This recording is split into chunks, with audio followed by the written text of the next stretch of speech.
The What Culture Gaming channel is all about passion, and you'll find that we love to talk about the games that mean the most to us, from the older titles that we can reminisce about to the newer ones which can push boundaries in terms of gameplay and innovation and storytelling. But as fun as it is to talk about the critically acclaimed, it's also our job to analyse video games as an industry, which has led me to wonder which video games have actually sold the most copies. And for that reason, I'm Joe Hendry, and today we're going to be looking at the 10 best selling video games of all time. Now, usually I limit the lists to one game per franchise, but because this is based on actual sales figures, you may see some crossovers and bundling with consoles that somewhat blurs the lines. Nonetheless, here's the 10 best selling video games of all time as of the end of the year 2016. In at number 10, with 30 million units sold, it's Diablo 3. Diablo 3 is a hack and slash RPG from Blizzard where you can choose one of 6 classes, and the goal is to defeat the Lord of Terror, Diablo. Now, this actually set the record at the time as the fastest selling PC game ever, shifting 3.5 million copies in 24 hours. It also had a feature where you could have hardcore characters, which meant that once your character died, they were gone from the game for good, and you could have some interactions with the ghost of the character, but as far as gameplay was concerned, once they were dead, which allowed for some interesting gameplay and increased the attachment between you and your character. So you can understand why a lot of people fell in love with this game. Now, it had a random level generator, ensuring the experience that you had was never the same when you played the game, and we haven't heard from the Diablo series for a long time, but recently rumours have started to circulate that Diablo 4 is perhaps on its way, with Blizzard even placing an ad for an outsourced developer with, quote,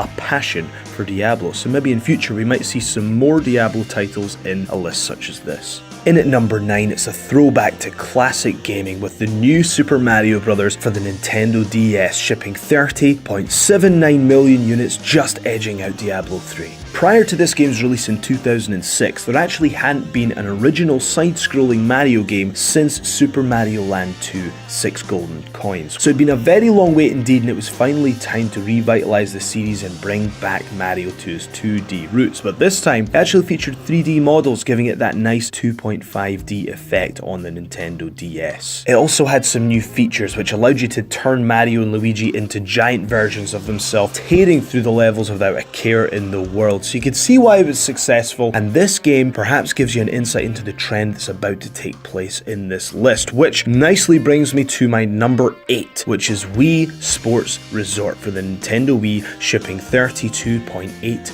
million units. After the success of Wii Sports, Nintendo had also improved the control system, and they were ready to show them off. This title came out around the same time as the Motion Plus, and once again appeals to the entire family. It was mainstream, it did exactly what it said on the tin, it was on the Wii, it was sports, and that's about it. But everyone, including your grand, could play it. This wasn't necessarily fun for the hardcore gamer, but this was accessible for all, and you can see why it sold so well. Continuing said trend, in at number 7, it's Tetris. This one's for the Game Boy, and it shipped 35 million cartridges. The relationship between the Tetris franchise and Nintendo all began when Tetris was on show at the 1988 Consumer Electronics Show in Las Vegas, which led to a deal where Nintendo would package every single Game Boy with the Tetris cartridge. This led to the sale of 35 million cartridges across the world, and if you were born in the 80s or even the early 90s, you had that game. Now, the concept came about because there were these shapes known as tetrominoes, which is their 4-element version of, stick with me, polyominoes, which had been very popular in Russia since the First World War, and this was the video game simulation. And who could forget that iconic theme song? The game is so simple, but so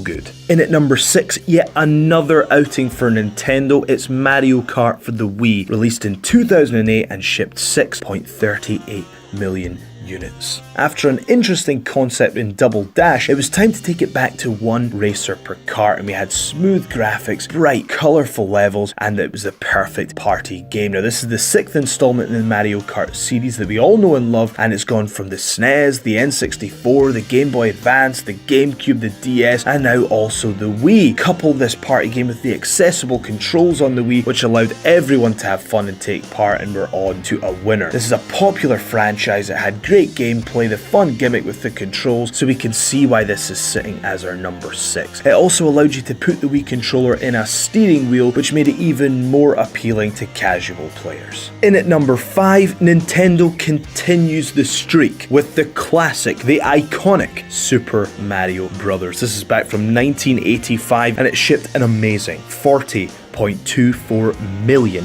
units. Whilst this wasn't Mario's first appearance, it was the one that propelled him and his brother to superstardom. So he's given up his job trying to escape the clutches of Donkey Kong, and now he's a side-scrolling platforming hero who's out to save the princess. And if you're a human being, the chances are that you've encountered this franchise. This game is widely credited as being the title that ended the crash of the American video game market and revitalized the side-scrolling platforming genre. The game is timeless and its core foundations and principles are still intact, alive and well today, as we saw earlier in this list with the new Super Mario Bros. It's fun for kids and adults alike, and it's both accessible and challenging in the right places. This isn't just a game, this title is a huge landmark in video gaming history. In at number 4, the Nintendo streak comes to an end as Grand Theft Auto 5 takes center stage. This was from 2013 and it sold 65 million units. This game was billed as an upgraded twist on San Andreas, and it allowed you to go between 3 characters, each with special abilities and intertwining storylines, and it had all the satire that you know and love from the GTA series. The gameplay system is vastly improved from its predecessor Grand Theft Auto 4 with fast and furious driving and an upgraded combat system. Now there were some people who felt there was a bit of a disconnect between the stories due to switching between the 3 characters, and that's up for debate. But what's not up for debate is I think we have to give Rockstar the nod and say that they're the masters of style and substance. They know how to hype a game and deliver on the product as well. And Grand Theft Auto 5 is an impressive living, breathing showcase of what can be achieved in a game. This game sold so well, so quickly that it generated $1 billion of revenue in only 3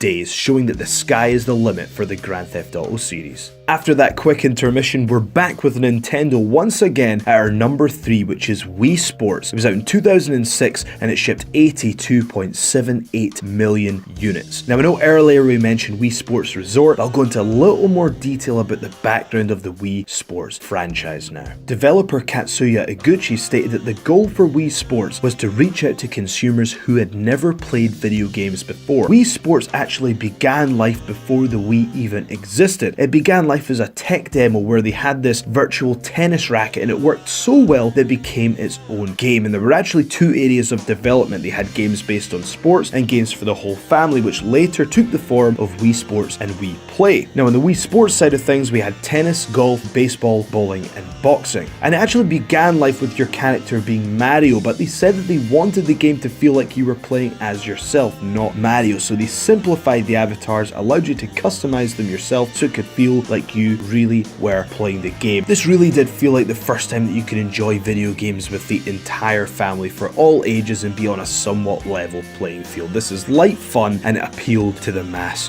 market. In at number 2, steamrolling ahead with 107.86 million units, it's none other than Minecraft. This game has been so successful that the creator Marcus Notch Pearson is now a billionaire. He eventually sold the franchise to Microsoft for $2.5 billion. But let's take a look at the journey that it took to get him there. The original game was called Cave Game, and the original inception only took 6 days to create. The next development stage took 2 years to finally get it out to the mass market, but now Minecraft is a game that's really only limited by your own imagination. And many people from the outside say that it looks like it's inspired by Lego, but guess what? It's so successful it now has its own Lego. Within the game you can enjoy a variety of different modes such as survival, creative, adventure and spectator mode, and like Diablo 3 it's even got its own hardcore mode where when you die, so if you're playing that on a server you cannot return to the server if you perish. The game is described as virtually infinite because it's believed that no one could actually, with the time they've got on this earth, reach the end of the game, but the developer has come out and said that the end of the game is there, and it's in real terms about the same distance if divided by 4 that you are right now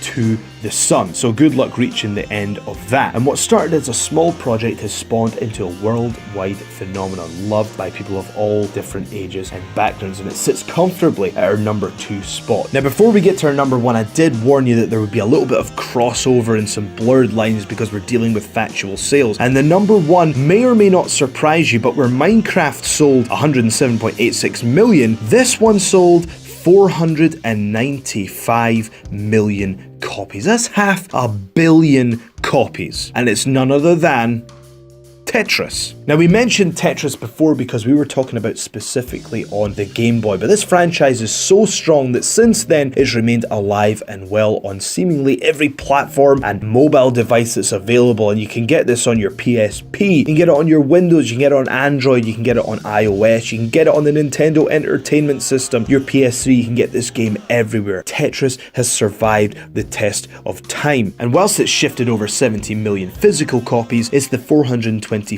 million paid downloads that have spearheaded it to the very top of this list, and it's not even close. I've been Joe Hendry, and you can follow me at Joe S. Hendry on Twitter. This is What Culture Gaming, so make sure that you like, share, and subscribe. Thank you so much for watching, and I'll see you next time.